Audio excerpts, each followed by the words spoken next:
So much earlier inside this course, we talked about a feature called subtotals. We were able to create a subtotal based on some column of data, such as maybe what you're looking at in front of you, get a subtotal on total expense based on a group within the data set. So I could do something like, hey, I want to get a subtotal for total expense based on division. So I want to get a subtotal for East, total expense, get a subtotal for North, total expense, and so on. This was a part of the subtotal tool. Now we saw just really briefly that there was an extra feature that came with the subtotal tool, and it was called group and outline. It allowed you to collapse or expand your subtotals. Now what I want to show you here is how you can create your own group and outlines, how you can group rows or columns inside of larger worksheets such as what you're looking at here. So once again, I'm back inside of the Excel 102 exercise files folder, and I'm inside of the list functions worksheet. Now what I'd like to do here is we've got some months, January, February, and March. Months worth of data here for these different divisions and different categories. Well, you know what? I don't need to see all of these months all of the time. I want to be able to hide, just temporarily, hide some of these columns when I don't need to see them. Now you could always do this. I want to hide January.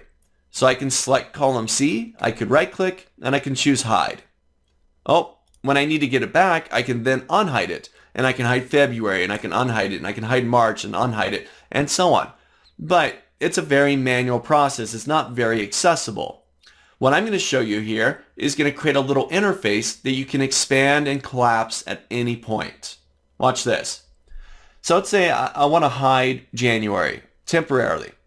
So I'm going to select column C, just give that a click. I'll go up to my data tab, top of the screen. On the far right, you got a section called outline. And in there I got group. I'm going to go to group, and I'm going to go ahead and group it. So I've now created this group. This is little horizontal line at the top with this little button on the far right. If I give that a click, it'll group up January, essentially hiding the January column. If I hit the plus sign, it'll expand it back out.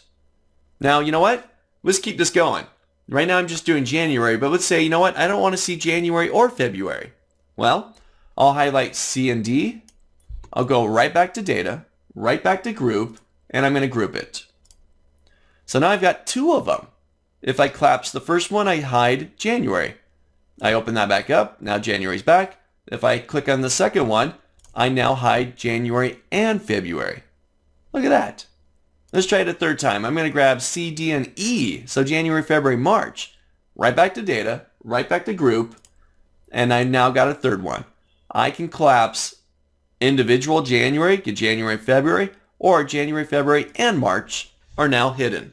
Just through a simple little interface called group and outline. And again, you can always hide and unhide, but that's a very manual process. Now it's just an interface that users can go to and click on buttons. Try this out. Open up the exercise file, group the months, or maybe take it a step further. Try grouping the different divisions. Highlight the rows, like I'm going to get all the East right here, 2 through 15. Get those highlighted. Go right back to data, back to group, and I'll group. So I've now created a group for East. And if I click on the number 1 up here, I'll collapse East. Now I just got North out there. Hit it again, and there's East. So an interactive show and hide feature called Group and Outline. Try it out.